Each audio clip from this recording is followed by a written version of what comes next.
વડોદરામાં નવરાત્રિની બીજી રાત્રિએ કથકલી વેશભૂષામાં મા અંબેની આરાધના યુવાઓએ કરી હતી। વાયબ્રન્ટ નવરાત્રિમાં બીજા નોરતે મન મૂકીને ખેલૈયાઓ ગરબે ઘૂમ્યા હતા। નવરાત્રિના બીજા નોરતે વડોદરા વાયબ્રન્ટ નવરાત્રિના ખેલૈયાઓ મન મૂકીને ગરબે ઘૂમતા નજરે પડ્યા હતા। નવરાત્રિના બીજા નોરતે આરતી સમયે કથકલી વેશભૂષામાં કલાકારો દ્વારા પ્રસ્તુતિ કરવામાં આવી હતી। વડોદરાના ખેલૈયાઓ માટે મા શક્તિની આરાધનાના નવીનતમ અને અભૂતપૂર્વ અનુભવ સાથે આ વર્ષે બીઆરજી એજ્યુકેશન ઇન્સ્ટિટ્યૂટ દ્વારા વડોદરા વાયબ્રન્ટ નવરાત્રિનું આયોજન કરવામાં આવ્યું છે। વડોદરા વાયબ્રન્ટ નવરાત્રિ સામાજિક મૂલ્યો જેવા કે દિવ્યાંગ બાળકો માટે સાધન સહાય, ગરીબ બાળકો માટે શિક્ષણ તેમજ નારી સશક્તિકરણના ઉદ્દેશને સાર્થક કરવા માટે પ્રેરક બળ પૂરું પાડશે। વડોદરા વાયબ્રન્ટ નવરાત્રિમાં ખેલૈયાઓને ગરબા રમવાની ઉત્તમ સુવિધા સાથે સુરક્ષિત વાતાવરણ આપવામાં આવ્યું છે।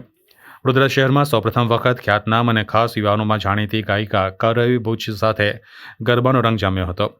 વડોદરામાં વાયબ્રન્ટ નવરાત્રિ દ્વારા યુનેસ્કોમાં નામાંકિત ગુજરાતના નવલા ગરબા તેમજ રાજ્યના વિવિધ જિલ્લાઓની સંસ્કૃતિને મંચ આપવાનું સામાજિક ઉદ્દેશ્ય છે, જેના દ્વારા ગુજરાતના સાંસ્કૃતિક પ્રવાસનને પણ વેગ મળશે। નવરાત્રિના બીજા નોરતે વડોદરા વાયબ્રન્ટ નવરાત્રિમાં માનવ મહેરામણ ઉમટી પડ્યો હતો। મા અંબેના આશીર્વાદ સાથે હજારો ખેલૈયાઓ કૈરવી ભુજના સુરતાલે ગરબા રમતા નજરે પડ્યા હતા।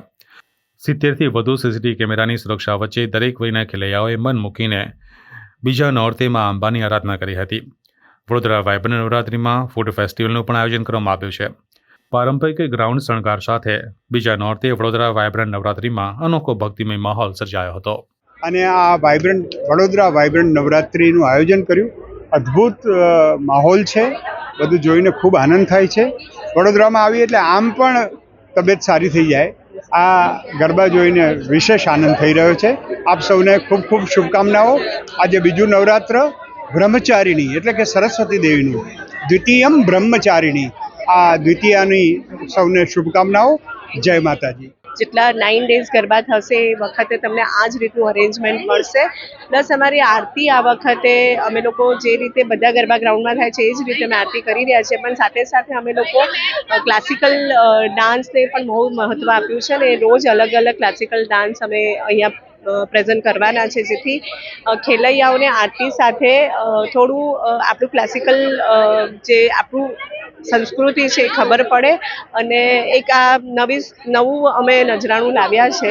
આઈ હોપ બધાને ગમ્યું હશે। સાંસ્કૃતિક ક્ષેત્રે બીઆરજી ગ્રુપનું એક વિશિષ્ટ યોગદાન છે, જેના ફલસ્વરૂપે વિવિધ કલાકારો એમની સંસ્થાના જ અલગ અલગ રીતે અહીંયા પરફોર્મ કરી રહ્યા છે। એ અતિશય ગૌરવ, આનંદ અને પ્રસન્નતાનો વિષય છે। પુનઃ બીબીએનના આ દિવ્ય ગરબા નવરાત્રિ મહોત્સવને મારા ખૂબ ખૂબ અભિનંદન છે, મારી ખૂબ ખૂબ શુભકામનાઓ।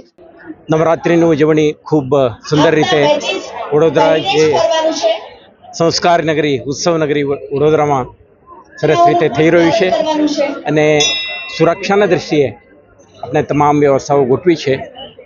મને વિશ્વાસ છે વડોદરાના ધાર્મિક શ્રદ્ધાવાળી જનતા ને ઉત્સવ પ્રિય જનતા આ 10 દિવસની ઉજવણીનું શાંતિપૂર્ણ માહોલમાં સંપન્ન કરાશે।